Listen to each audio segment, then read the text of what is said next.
Ariana Moyer is here right now. She has the very one topic that's dominating social media, and she's here tonight with reaction. Yeah, so we're going to first talk about lawmakers' reaction to that Donald Trump verdict that came in yesterday, and then we're going to talk a little bit more about that social media reaction that we looked at yesterday. So we have a lawmaker, so this is Dave McCormick. He's actually a Republican nominee to represent Pennsylvania in the U.S. Senate, and he said this is a terrible day for America and our trust in our justice system. As CNN's Fareed Zakaria said, I doubt the New York indictment would have brought against a defendant whose name was not Donald Trump. The case should never have been brought up in the first place, and this is a miscarriage of justice, and it is despicable. We also heard back from New York Governor Kathy Hochul, and she said today's verdict reaffirms that no one is above the law in preparation for a verdict in this trial. I directed my administration to closely coordinate with local and federal law enforcement, and we continue to monitor the situation.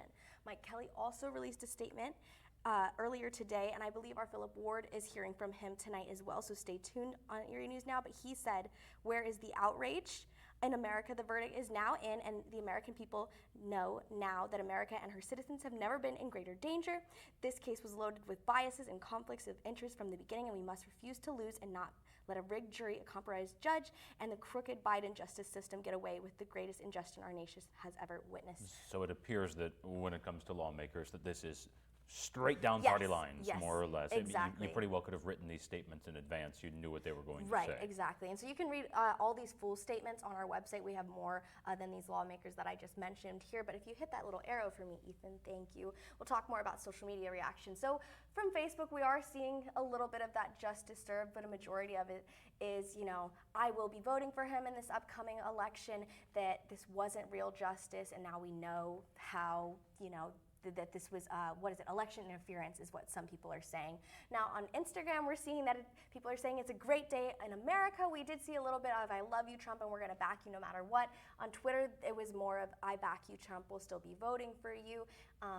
There's election interference. Some people said, you know, if he's a convicted felon now, he can't vote in the state of Florida, his hometown, so how is that going to play into effect? And that he shouldn't be able to run for president. We saw some of those comments as well. So it is divided. That's a just question like the Supreme Court is probably going to end up Yes. answering about whether or not, because there's nothing that specifically says yay or nay on that issue. Yes. A lot of people confused too. Yes. You know, how can you run if you are convicted? So.